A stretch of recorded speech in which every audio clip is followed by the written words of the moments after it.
This is Dr. Elaine Phillips in her teaching on the Introduction to Biblical Studies. This is session number 4, Regional Studies of Israel.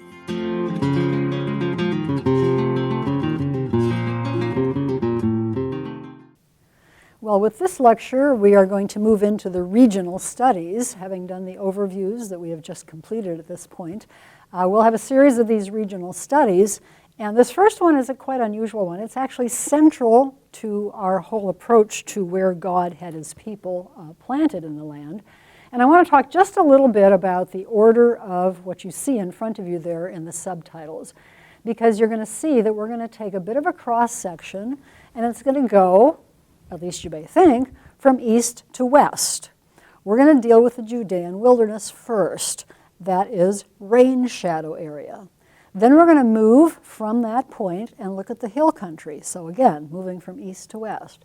But now you pause and you say, wait a minute, I thought coastal plain would have been last in this scan of things.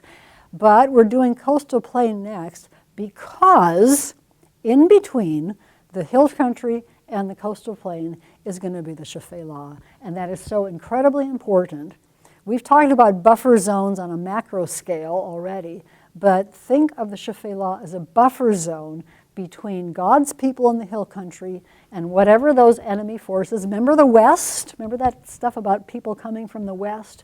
In this particular cross-section, they're going to be our Philistine plain inhabitants. So as we look at these regions, moving again from east to west, we're skipping over Shephelah, dealing with that last. So that's what we're doing. First of all, just a quick bit of review. We've talked about the land between being a testing ground of faith. We've focused on these rock and soil types, and I have tried to emphasize that even though they may seem a bit arcane to us, they're really important to understand how people live in this area. So wind-blown soil is lish soil, alluvial, water-washed soil, and then we have our sequence of soft limestone, that's our Shephelah area, chalk, in between Shephelah and the hard limestone hill country, and then a big shout out for the characteristics of hard limestone. Higher elevation, which means it gets more rain, has great soil, has steep V-shaped valleys and springs. So if you do nothing else in terms of understanding these rock and soil types, that last is one thing you need to know. Now, just in terms of a map here, we want to get kind of some boundary understandings of where our wilderness is. So the extent of it, talking Judean wilderness, this is not the whole, just the Judean wilderness. Think of it as the rain shadow that's extending from Jericho, right about here, down to the south end of the Dead Sea. And if you can read the fine print on this map, you see it saying Judean wilderness. We'll say more about the characteristics of it in a moment. Just to review our geology, most of this is this chalk stuff. It hasn't washed off, you remember, because erosion not taking place as much because there's not as much rain. Flint and marl are hard material that is embedded in the chalk. You may know flint if you've read the narrative in early part of Joshua, where when they are circumcised again, they are using flint in order to do it. The cliff face right here, okay? The cliff face is going to be our hard limestone. Chalk is where my pointer is moving with Judean wilderness, but as we have our major drop down to the surface of the Dead Sea, we've got an exposed cliff face that's hard limestone. We need to think about how people travel. Do you remember when we talked about needing to have a ridge to get from a low place to a high place, for example? So let's look first of all at routes. By the way, I've just noted in brackets that we're talking about geological foundations. So I've tried to maintain into this map, this regional map, some of those same colors that you've already seen. First, in terms of a route, because people are always needing to travel, we've got something that's going to go from Jericho up towards Jerusalem. And I see that as I put my arrow in, I was probably looking cross-eyed because it's not quite in the right place. There it is right there. That's our Jericho to Central Benjamin Plateau. That's this one, and then Jericho to Jerusalem here. This one could be extended just a tad bit further. I'll have to correct that a little bit. But you're seeing what's happening where those two red arrows are. They are superimposed on an already red line on the map, and those red lines are indicative of travel routes. This one especially is going to be extremely important as time goes on in our study. This one up to Jerusalem, also significant, but secondarily so. Probably in terms of our wilderness, we're not worrying about the area here yet. In terms of our wilderness, the site we want to note is Qumran, which is right about there. Since we are, Lord willing, going to devote an entire lecture to Dead Sea materials, and Qumran in particular, that's all we're going to say about that right now. Just thinking in terms of the southern part of the wilderness area, this section right here, let's note one major route, and that's going to be in that location. Oddly enough, we have at least one biblical narrative that is going to talk about armies moving from this area up to the hill country, and they will have found a continuous ridge. You'll see the little red line underneath my red arrow that does indeed make its way from significantly below sea level here all the way up to the hill country there. So hang on to that. En-Gedi, Bethlehem, via Tekoa. In terms of our locations, we have Masada. Perhaps we know that from more of our Second Temple period. Having said that, Masada, one of Herod the Great's fortresses, may also be the Mitsudah that is referred to in the Samuel narratives, and it's translated stronghold there because you have David staying in the Mitsudah from time to time. There might be more than one, but it could be that one. And then there's En-Gedi, another name that's going to show up with regard to David. We don't have a lot of other things to put on here because, keeping in mind, wilderness is wilderness. It's rain shadow. It's not an easy place to live. Let's talk a little bit about the history that does unfold in this area. Just in terms of this map, what we've already noted is Qumran here, En-Gedi here, Masada there. Those are the three sites that we've already noted, and now we have them on this topographical map. Generally speaking, as we think of our biblical narratives, the wilderness is a place that you got through, generally speaking. So as the Israelites are engaged in conquering the land, they're going to go from Jericho into the hill country area through the wilderness. We'll talk about conquest later on. If there are occasions to travel from Moab, which is over here in Transjordan, or Edom, which is southeast of the south end of the Dead Sea, sometimes you had to do that by going across this route to that En-Gedi location and up that route that we just noted earlier, going from Moab and Edom. Could be, for example, that when we have our narrative that unfolds in the book of Ruth, perhaps those folks, as they went from Bethlehem to Moab, may have taken that route. However they did it, whether they went this way or this way, they had to go through the wilderness, and then our route to Jerusalem. Now, having said that, in terms of the need to simply get through this area, there are times when there are people who retreat to the wilderness. Usually it is a matter of getting away from something threatening. Now, the threat could be physical, as with Saul pursuing David. David spends some time out there. En-Gedi is a name that's associated with David's time in the wilderness. So is Mitsudah, the stronghold. Having said that, David is, as I said a moment ago, trying to escape physical destruction from Saul. But we also have those folks who established the Qumran community, who seem to have viewed, in the 2nd century BC, what was going on in Jerusalem. And by the way, it was a mess. We'll deal with a lot of that when we talk about Qumran and the Dead Sea Scrolls. But they retreated to the wilderness. They established themselves as a new covenant community, basically to get away from Jerusalem. Yet Herod the Great, who builds Masada. That's only one of his fortresses, because Herod the Great, knowing full well that not everybody really liked him very much in terms of members of his kingdom, built a series of means of escape. In case he had to get away from Jerusalem, he had a place called Herodium. I'm going to talk about it in a moment. He had Masada. He had a fortress over here called Machaerus. All of those were intended to be ways of escape and safety. John the Baptist, as we read the end of the first chapter of Luke, we see that John the Baptist grew up in the wilderness. We also notice that he was baptizing in that same general area. Here's the wilderness, here's the Jordan River. Jesus tempted in the wilderness, and then later, kind of following the same pattern of the Qumran community. When the monastic movement really took off, 4th century AD,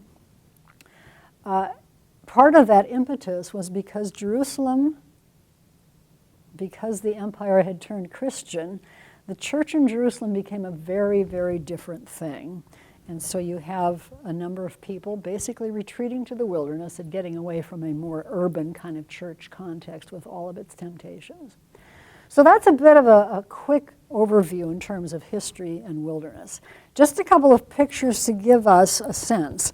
The reason these are especially important is because so often, especially depending on where you live in this country or whatever country you're living in, wilderness may mean lakes and woods and black bears and things like that. Wilderness in the area that we're talking about is this.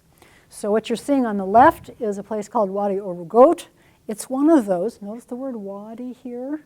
So generally speaking, it is a huge cleft that over, again, millions of years, water, rainfall up in the hill country has been washing to the east. The watershed is such that it washes to the east through this dry area and has cut this huge, huge water course.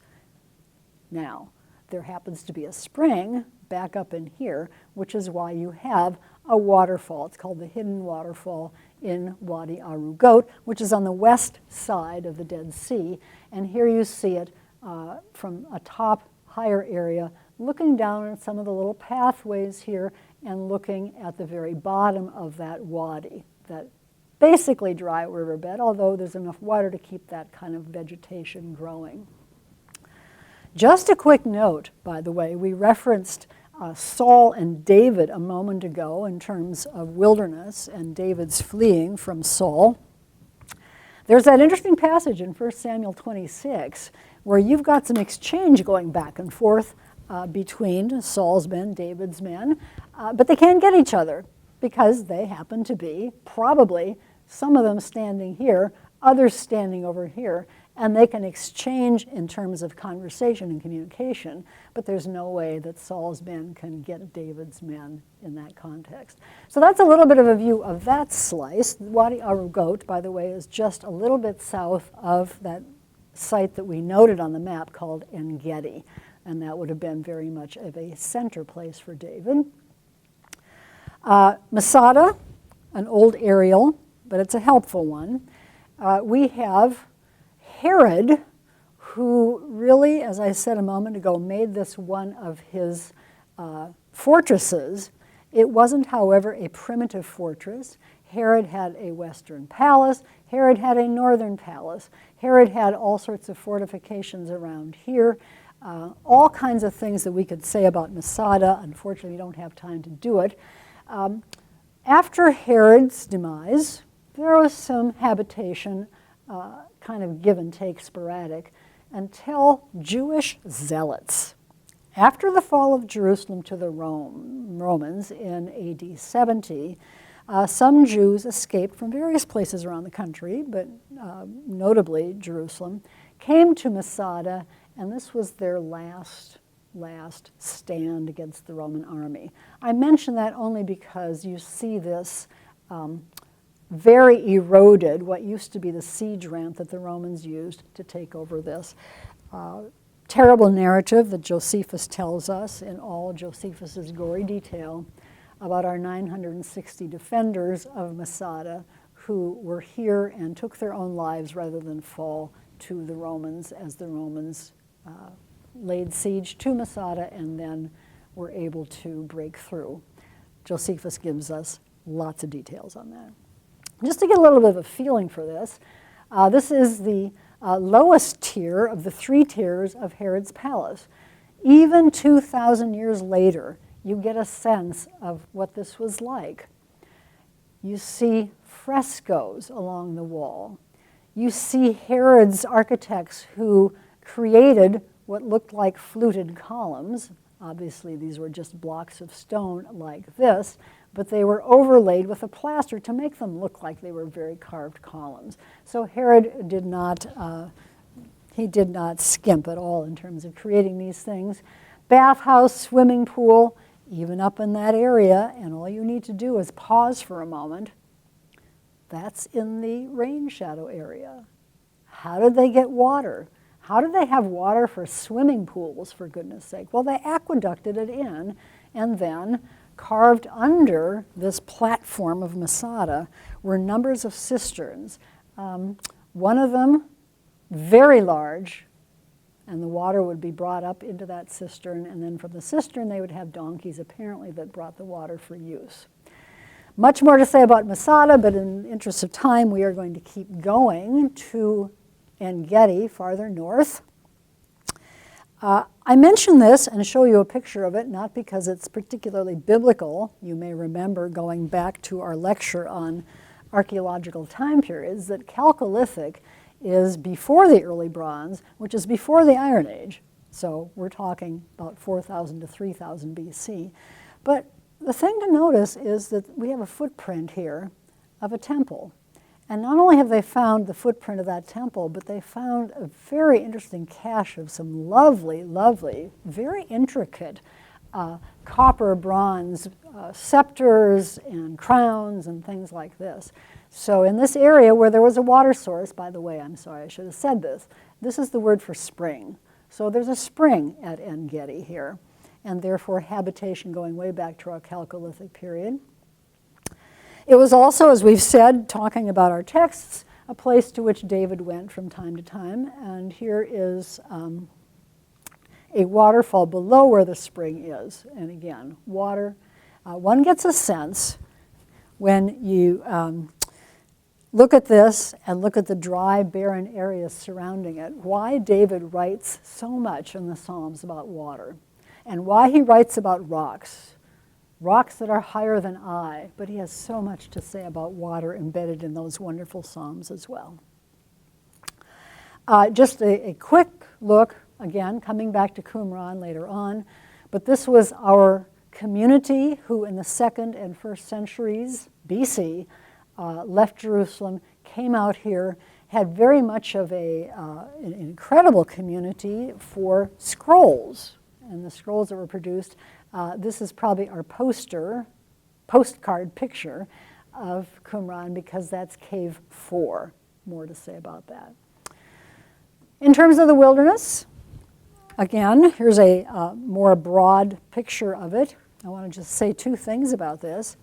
First of all, imagine Jesus being compelled. The Gospel of Mark tells us the Holy Spirit drove him into the wilderness after the baptism.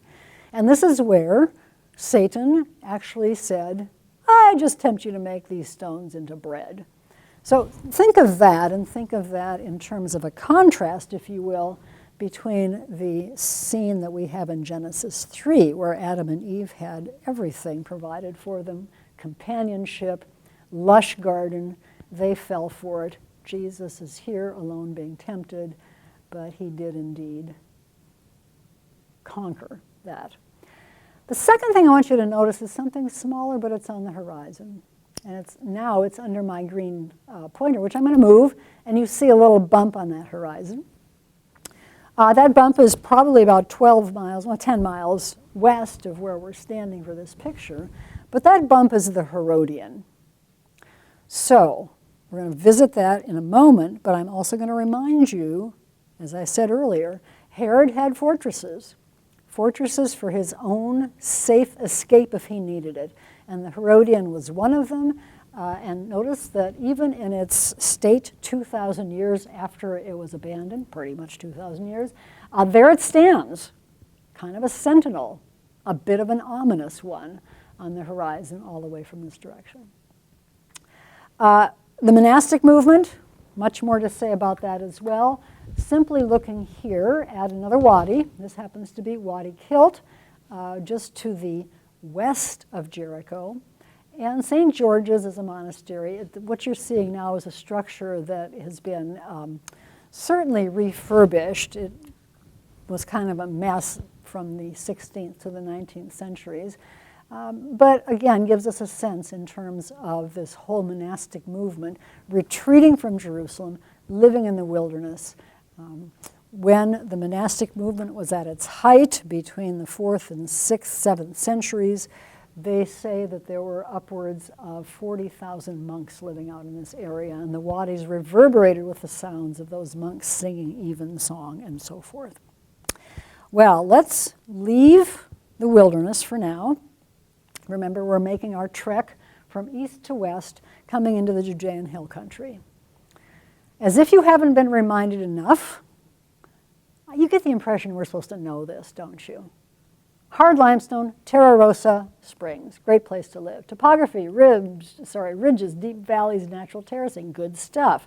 Travel has to take ridges, either the north-south ridge route that we've been talking about, or those occasional east-west continuous ridges out to points lower. Agriculture, growing in the natural terracing, lots of olive trees, lots of them, and lots of vineyards as well. More isolated, there we go. This is going to pick up on that same geological foundations map, just so we can kind of see what this is like. So our red arrow is pointing to Hebron. I will call it Chevron. And want you to notice a couple of things about this. First of all, here is our wilderness chalky area right here.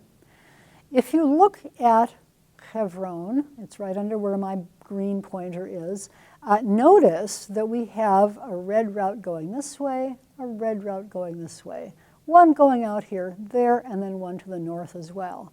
It's a hub.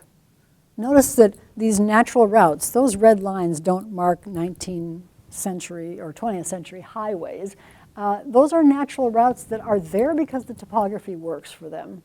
This is why it becomes a city of refuge, because it's one of those places to which people could flee with a certain amount of ease if they had to escape the avenger of blood in case of a case of manslaughter. So it was one of the 3 cities of refuge that were west of the Rift Valley.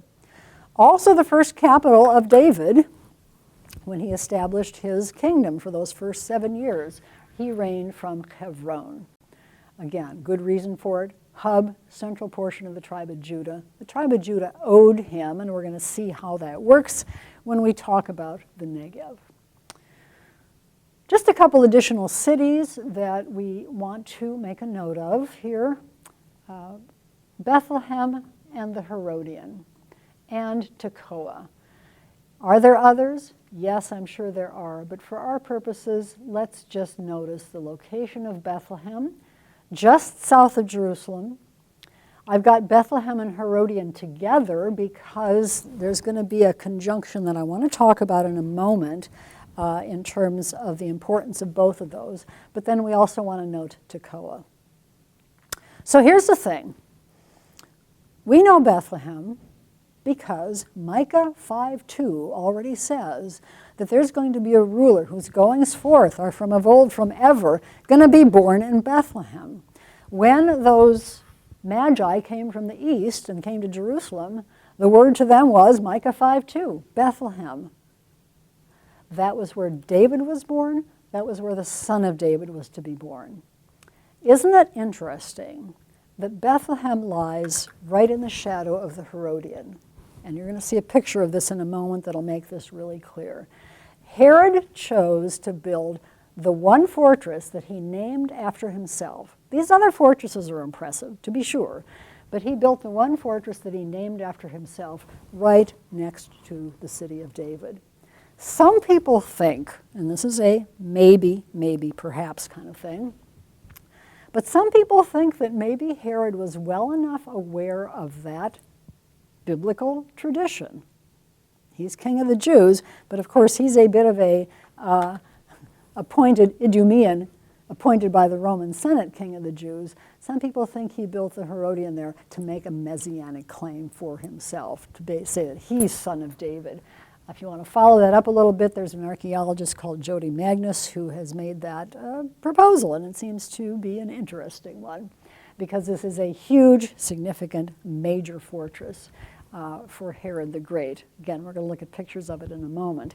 Tekoa, which you can see, by the way, when you stand in the Herodian, you can look just to the south and you can see this place called Tekoa, and you're thinking, so why is that important? Well, it's important because we have Amos. Amos is a shepherd from Tekoa. Amos is a southern boy. Amos says he's not only a shepherd, but he tends sycamore fig trees. And Amos was the prophet who was called to, at that stage of the game, cross into somewhat hostile territory. This is now the southern kingdom in Amos's day. Here's northern kingdom. He's supposed to go and pronounce at Bethel. And when the priest at Bethel says, get out of here and go on home, Amos identifies himself. And those two vocational identifications I gave you a moment ago are really interesting because he says, that's why I'm bringing this all up, he says, I'm a sheep herder. Well, that works out here. This is sort of places where you have lots of flocks of sheep. They move around. They're semi-nomadic depending on the rainfall, depending on the herbage. They can move. But he also says, I tend sycamore fig trees. Well, once you see this area out here, you're thinking to yourself, no, probably not sycamore fig trees. They actually grow out here a little more. Proposal, Amos was probably a migrant worker. As things got drier, he moved his flocks out from this area to places where there would be a little bit more area for flocks to graze, but he could also earn some money on the side, some shekels, some whatever, by tending sycamore fig trees, which was not easy, as I understand it, to deal with figs. Each individual fig in the process of its growing had to be notched. That might be what he was doing. Not easy labor. Well, just some historical connections as we make our way along. Mentioned some of these already. Hebron was where Abraham was when he had those three significant visitors and he showed them hospitality. And as a result of that, you have in the very next chapter them going to Sodom, Gomorrah, and the destruction of those cities. Abraham also purchased land in that area in order to bury his wife, Sarah. We've already mentioned the fact that it was a city of refuge and David's first capital. And our last indicator here, it's interesting that Absalom, David's son, and that whole succession issue is an interesting one in terms of the sons. But Absalom, David's third-born son, when he effects his own military coup, David by that time has, of course, been ruling in Jerusalem for quite a while, but Absalom goes to Hebron. It is a statement that he will declare himself king there. Mention Bethlehem in terms of Micah 5:2, but I simply want to note the fact that Samuel will go to Bethlehem to anoint David. Now, I'm going to come back to that later on. We're just mentioning it here. We're going to come back to it later. Herodian we've mentioned already, and Tekoa I think we've got in place. Just a couple of pictures before we move onward. This one's helpful for two things. First of all, you see natural terraces. I said when we talked about geology and the composition of hard limestone, it's such that as you have water and as you've got trees and tree roots and so forth, this limestone will fracture. And when it's been laid down in these horizontal things, and the anticlines have kept in this area the pretty horizontal bedding plains. It doesn't stay that way when we get farther west. But here you see natural terraces. And isn't it lovely? These are olive trees. And so perfect places to grow these wonderful little, well, I call them mountainside window boxes, if you want to. The second thing to notice about this is that you've got the modern road doing pretty much what the ancient road did, following along this north-south ridge direction. So terraces and route, if you will. This picture is an interesting one for some political reasons. It was taken actually in 1992 when it was not really good to actually go into Bethlehem. You're looking at parts of Bethlehem kind of here and kind of here. We were standing south of Jerusalem, a place called Ramat Rachel, actually looking at the remains of some more modern-day military trenches and fortifications. But my reason for showing you this is not that at all. It is to look at our Herodian. In an earlier slide, we saw the Herodian from the east. Here we're seeing it from the north. And again, there it is, jutting right up there. But I simply want you to see it now in juxtaposition to, O little town of Bethlehem. Think of what it would be like, because in the first century, Bethlehem would not be the place that it is now in terms of size. It would have been a small town. But here they are, living in the shadow of Herod's monstrous fortress. We'll see a reconstruction in a moment. And they have to live in the shadow of that sign of Roman domination and Herodian domination. And then, of course, it gets even worse when he determines to slaughter the innocents of Bethlehem. Here it gets a little closer. And what you need to see on this, a couple things we need to see here. Herod's engineers didn't just build a fortress. They had a whole palatial structure. This is all part of the Herodian. Monstrous structure all around here. Pools, palaces, and so forth, residual around the fortress itself, which is up here. Now, the other interesting thing about this is what you're seeing there is the modern day way of accessing that. You can actually park your car here and walk up to the top. When Herod's engineers, architects, built this, they had a hill that probably stopped right about here. They took another mountain hill off from here, broke it all down, and carted it to build a fortress. So obviously the original went much higher than this, and it was straight up and down. This is, this is kind of like a tell. Notice the angle of that. That's stuff that's been falling down for 2,000 years. Here's the interior. This is actually an old slide. There's been some developments. I like this one better because you don't see all the canvas structures over some of these things. But you get a sense in terms of some locations. He had a little Roman bath there. Here, just off the picture, is what's called a keep, a huge tower. There, coming up right here, is access from a whole series of underground tunnels, primarily used later on by zealots who overtook this area, just as they overtook the Masada area. This would have been one of his reception halls, later on turned into a synagogue when Jewish zealots, after the death of Herod, took over this. But now have a look at this. Based on the ruins that have fallen down, the debris that's down below, this is what is suggested in terms of a reconstruction. So we just saw open ground here. We would have had a casemate wall, double wall fortress around with 4 towers, and this one, the most monstrous tower. Now, in the last, I don't know, let's see, 2007 until now, the last 12 years or so, there has been a lot of flurry over the ostensible discovery of Herod's mausoleum, burial area, which it was thought when they first found this very extraordinary platform and a shattered sarcophagus on it, might have been the place where Herod was buried. I'm not going to venture into that at length because there's still some dispute. Some people think that maybe he was actually buried in this big keep tower here. Currently, you can now see where archaeologists are working to open up the original entry to the Herodian. We do, when we read Josephus, know that Herod, after his death, was brought on a major funeral procession all the way from Jericho, where he up and died, to the Herodian. So somewhere he's buried here. All right. Picture of vineyard. We've seen this already when we saw the produce of the land, and a watchtower as well. Watchtower is terribly important because obviously they had to keep care that foreign being animal entities or hostile forces not coming in and stealing things out of the fields, whatever they happen to be.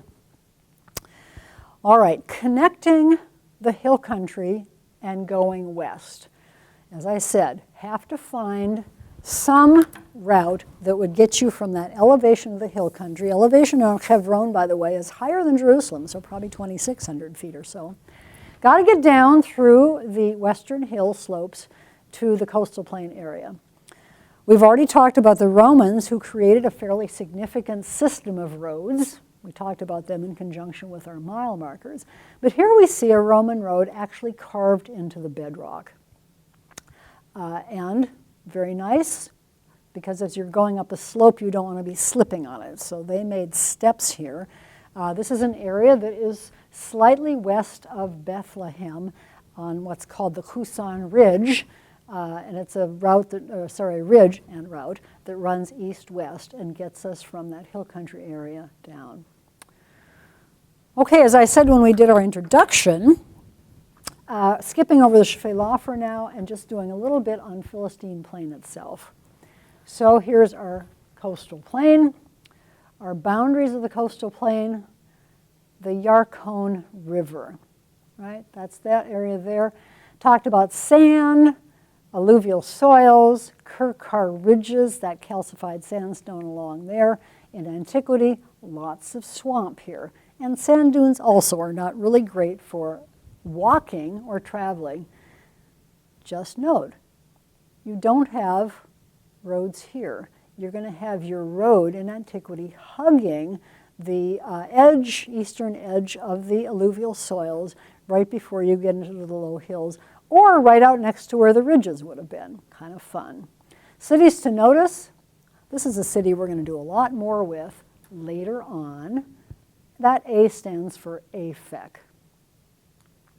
There's a sign here that says to Ashdod, pretty close to the coast itself.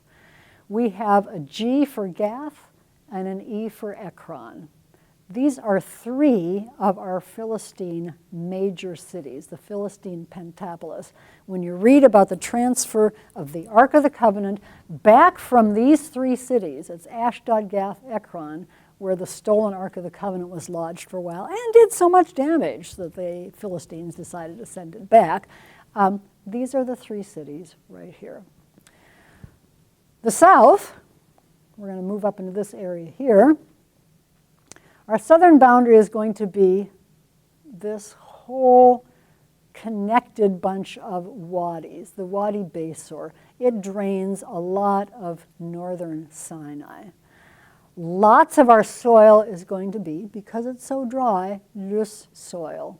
So you can see that there, and then some of our alluvial stuff here. Mention the three Philistine cities that are in the northern section of the Philistine plain. To repeat, they were Ashdod, Gath, Ekron. In the south, we have two more that we need to note.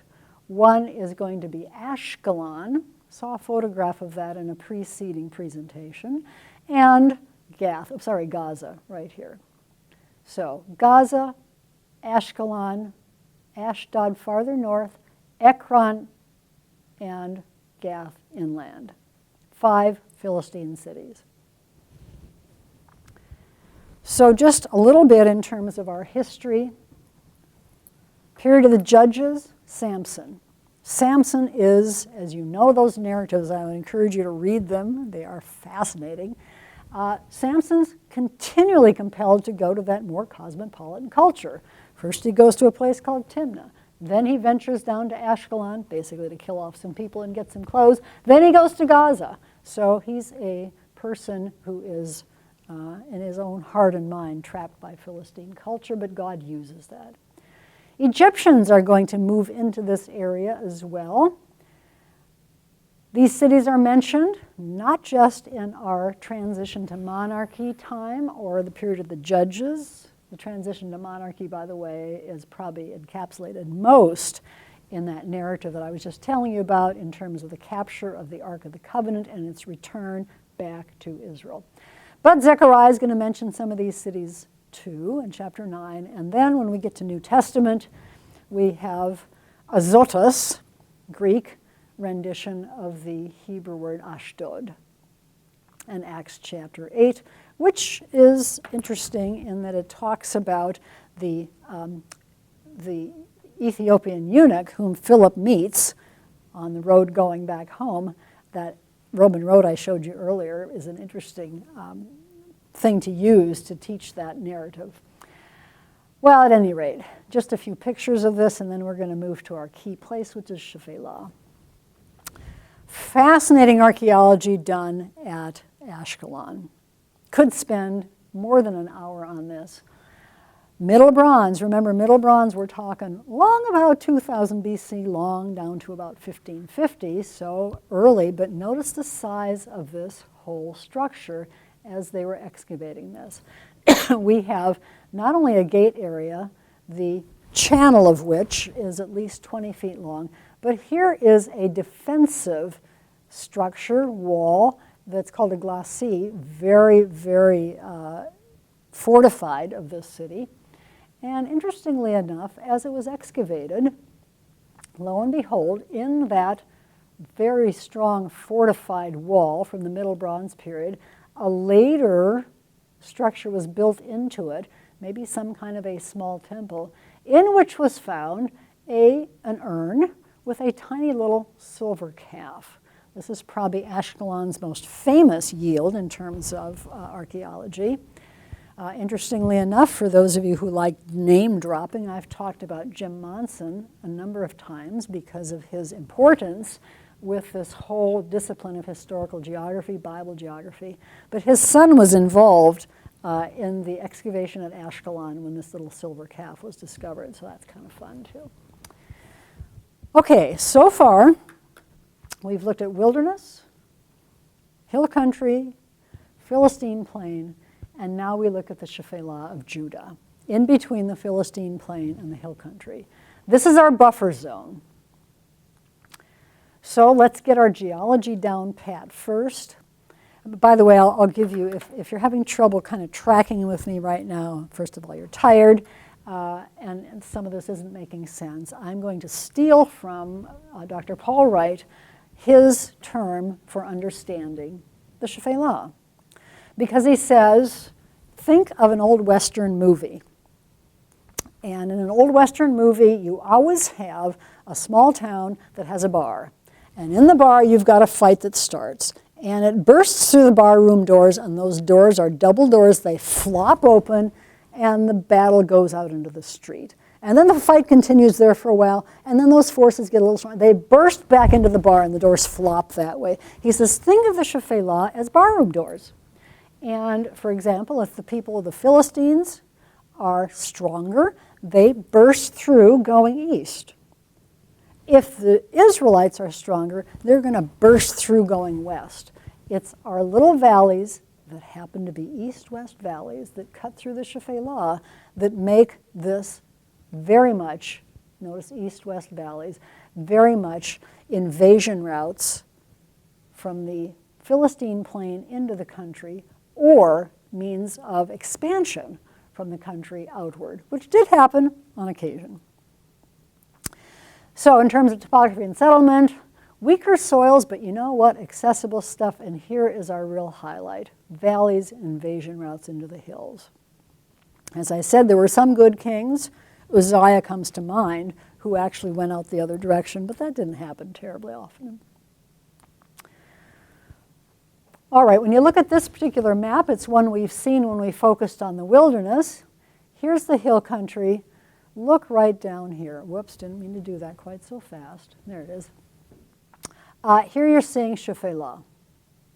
And so, again, very low hills. We've been out on the coastal plain. We've looked at Gath and Ekron, right hugging the edge of our Shephelah. but here's our main area. We're going to be talking about valleys that cut through the Shephelah, those east-west valleys, and we're going to be talking about major cities, and we're going to try and place a couple of historical events, certainly not all of them, into this region. Here's the valleys first, and here comes our kind of simplified map. Not sure how well you can see these written in notes here, so I've put them out in the margin as well. Here is the Ayalon Valley. It's pronounced Ayalon, even though most texts are going to say Ajalon. Ayalon Valley right here. Major city, Gezer. Standing that G right there. Anybody who's going to come from our coastal plain area, think cosmopolitan, think enemy forces, think desire to invade. If they want to get up into this area, which is just north of Jerusalem, with which we will deal a lot later, they're going to come through the Ayalon Valley. The Ayalon Valley is also going to be significant in the conquest because Joshua and the Israelites are going to pursue their enemies down this direction. So, important valley. Next one, going south, Sorek. That's right in here. Now, one thing to think about. The Sorek Valley in the Shephelah is a broad valley. You can easily come along this direction. You can get from, let's just say Ekron, past Timnah, up to Beit Shemesh. That's right here. This is Zorah and Eshtaol. That's Samson territory. Easy valley to go through because of the nature of the geology. Isn't this fun? Geology counts for something. However, once you get to this point where you've got hard limestone hills exposed, this is our natural defense. These are our steep V-shaped valleys. A couple of lectures ago I said, west of Jerusalem you have a natural defensive system built right into the geology, to the geography, to the topography, right here. So easy access this far? Not beyond that. Philistines come in this far? Yes. Beyond that it's going to be harder. Do they do it from time to time? On occasion. They're in the Rephaim Valley, which is up in here, but not very often. Okay, working from north to south, Ayalon, Sorek. Next one, the Elah Valley. This is probably next to Sorek. These two probably share equally in terms of high profile, because in the Elah Valley we do indeed have our David and Goliath incident. Azekah, that A right there. Gath, right out here. Soko, right there. Philistines encamped between Soko and Azekah. They've got their eye on what's going on up here. Saul and the Israelites are gathered right about where that little confrontation mark is.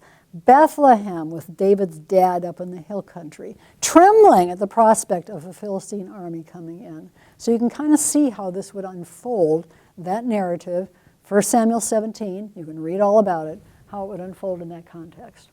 Going farther south, here we've got the Beit Guvrin Valley, and you're scratching your head saying, now wait a minute, where is that in the biblical text? Well, the name doesn't show up in the biblical text, but Maresha does. That's the M right here. We have a prophet from Maresha. His name is Micah. Maresha is mentioned in the book of Micah, so is Mareshet Gath, which is just a little bit farther north.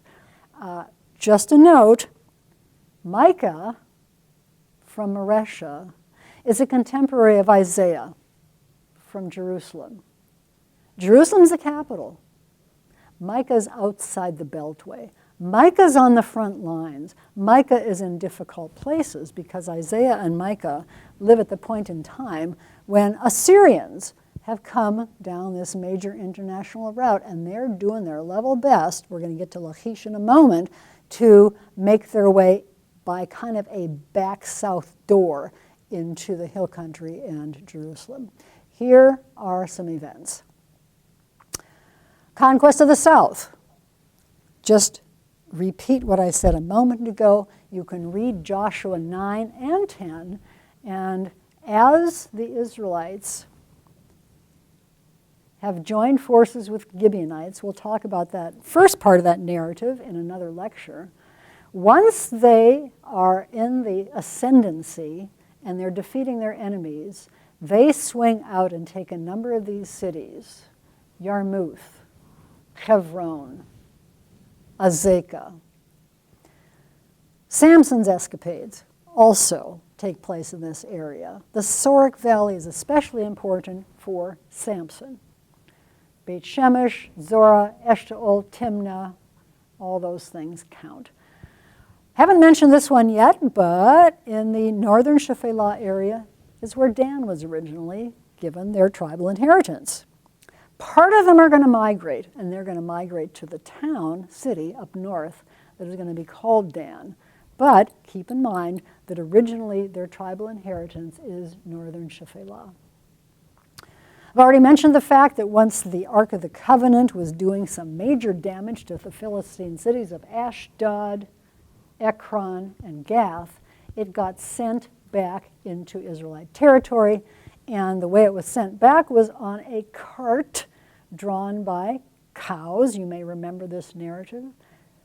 That worked in the Sorek Valley.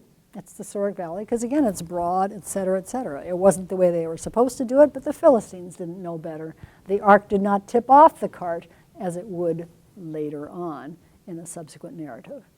David and Goliath we've mentioned already. And then, just to note, both Solomon and his son Rehoboam knew this area and its importance in terms of defending people who lived in the hill country, Jerusalem especially, but others as well. So Solomon, 1 Kings 9:15, fortifies Gezer, the key city at the western end of the Ayalon Valley. Rehoboam is going to follow in Solomon's footsteps, and he is going to create a ring of defensive fortresses, and some of them are in the Shephelah area. Some of them are farther south, some of them are southeast, but that's worth noting as well. Now, a moment ago I mentioned Micah who lived in Mareshah, and I mentioned that he lived, along with Isaiah, at the time of the Assyrian onslaught. The Assyrian ruler at this time was Sennacherib. And what Sennacherib did was to trot all the way down the Philistine plain and then try and come in via another fifth valley. I didn't mark it on the map because it was off that map I showed you. But it's the Lachish Valley going up to a place called Lachish, or Lachish. I'm going to show you a number of pictures because Lachish or Lachish is an incredibly important site. We don't read about it a lot in the biblical text. We do read about it some, but it has demonstrated from the archaeology that has been done there on site and also from the fact that Sennacherib, bless his heart, if I may say that, was so proud of what he did to Lachish that when he went back home to Nineveh, he created a whole stone relief of his conquest of Lachish. And actually inscriptions on it that tell us exactly what was going on. So you can put that together with some archaeology and with the biblical text that has to do with Hezekiah during this particular time as well. Well, just to pick up some pictures of some of the things we've been talking about. Again, here we are. We are, if you're going to try and revisit that map in your mind, standing on Azekah. We are looking from the west to the east. The Elah Valley makes a bit of a dog leg around here. And so here's Soko, kind of a bare hill. Says the Philistines were encamped between Soko and Azekah. So here they are, ready to make a march up into the hill country. Here's hill country right here. Saul's forces have come down. They're probably encamped just about where that very handy disc is, right there. And then David is going to be sent by his father to provision the brothers that are with Saul's army, but David, of course, will do a whole lot more. Wonderful narrative unfolding in that context. I want to spend just a little bit of time because we talked about high and low chronology. And I mentioned this place out in the Shephelah, which is just really close. So, just to review, has two gates, massive casemate wall, Iron Age 2, fortified city, here it is right here, centralized political organization. And this is just before David's time, probably, because that's where it's located. And you're thinking, so why are you bringing this all up right now? Well, the only reason I'm bringing it up is because when the Israelites pursue the Philistines after David is done in Goliath, which is a narrative all by itself and fascinating, but it says the Philistines ran on the road and the Israelites pursued them to Sha'araim. And you're thinking, yeah, so? Well, the Hebrew word sha'ar means gate. The ending on it, ayim, means two gates.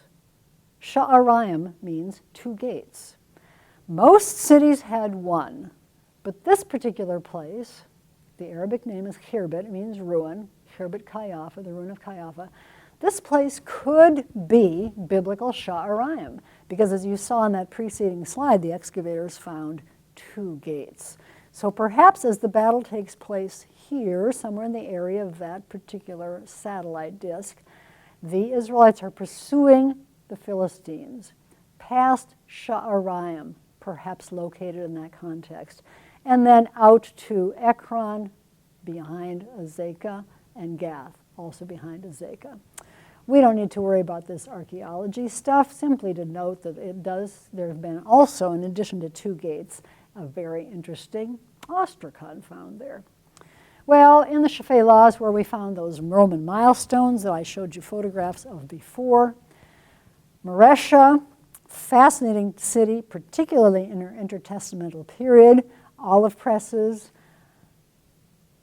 This is interesting for lots of reasons. I will simply say that these caves are man-made because that's the makings for plaster. They would excavate them out, take all this stuff out, and plaster cisterns. What we really want to focus on before we close, which won't be very long from now, is Lachish. The arrow is pointing at the gate area. Again, this city is extremely important. This city is the one that Sennacherib bragged about taking. This city is the southeastern gateway into the area that God's people were inhabiting. And here is the gate into the city itself. Long ramp coming up to that gate. When the Assyrians were besieging it, they built their own siege ramp here. The Israelites built a counter ramp there. All kinds of interesting things going on. What I need to say is to focus in just a little bit more on our gate area. You see we're getting closer and closer. And what we've got is actually a double gate area. Here is the gate as it would have existed in the Israelite period.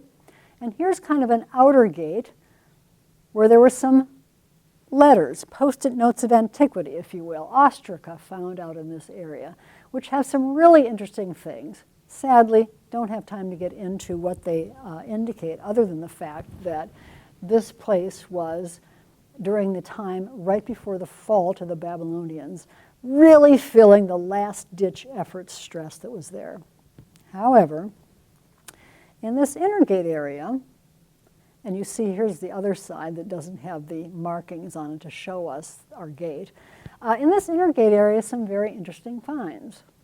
Here's the ostraca first, but there's another find, and that is a stone toilet. Stone toilet found in the inner gate area. And you're saying, well, that's a very interesting combination. What are the implications of this? Well, where it was found, whoops, I'm sorry, I didn't mean to skip that quite so fast. This one was found in the outer gate area. Implications of that are, when you read what's written on it, these people were feeling, as I said, the stress, terrible stress, before the Babylonians pretty much swept through. Here, this stone toilet was found in an area that had been a worship area in the gate. They found some remains of what seems to be an altar that had been destroyed, and on top of that apparently destroyed altar, they found a latrine. What seems to happen we have two reformations that are recorded in the biblical text, and one of them was Hezekiah's. Hezekiah, Josiah, later after him, went around the countryside destroying foreign altars, destroying places that had been idolatrous places of worship. The suggestion is, from the archaeologists that have discovered this, that you actually have here the destruction of that altar that had been in the gate area, and then to make sure that it has been shamed and not ever going to be used again, you have a latrine put right into that context. Do we see this happening in other places in the biblical text? Yes, we do. When Jehu, son of Nimshi, northern kingdom, destroyed Baal worship in the temple of Baal there. What does it say the text says? What does the text say?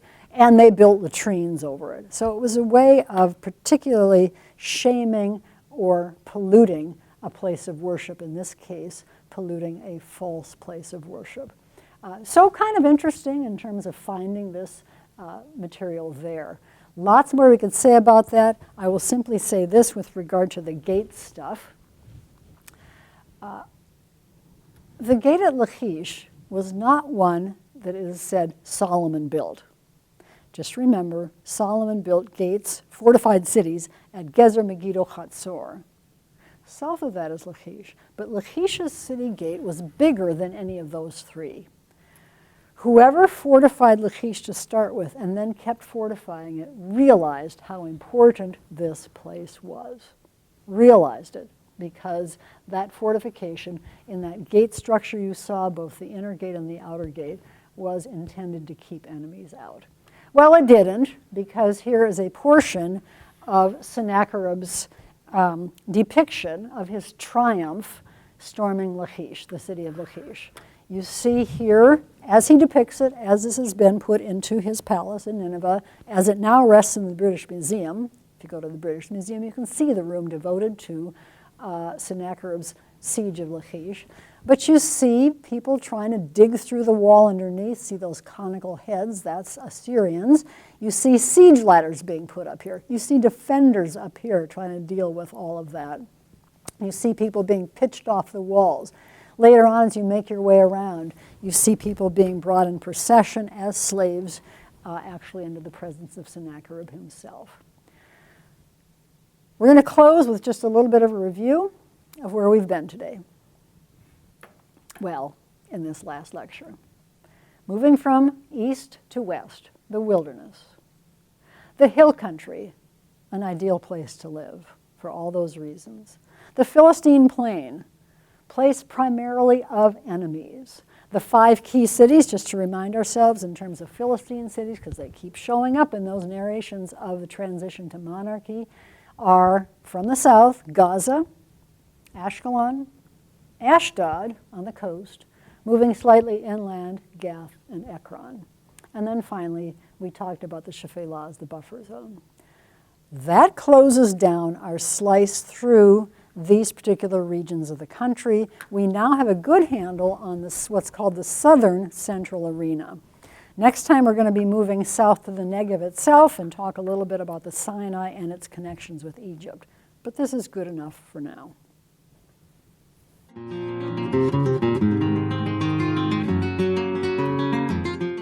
This is Dr. Elaine Phillips in her teaching on the Introduction to Biblical Studies. This is session number 4, Regional Studies of Israel.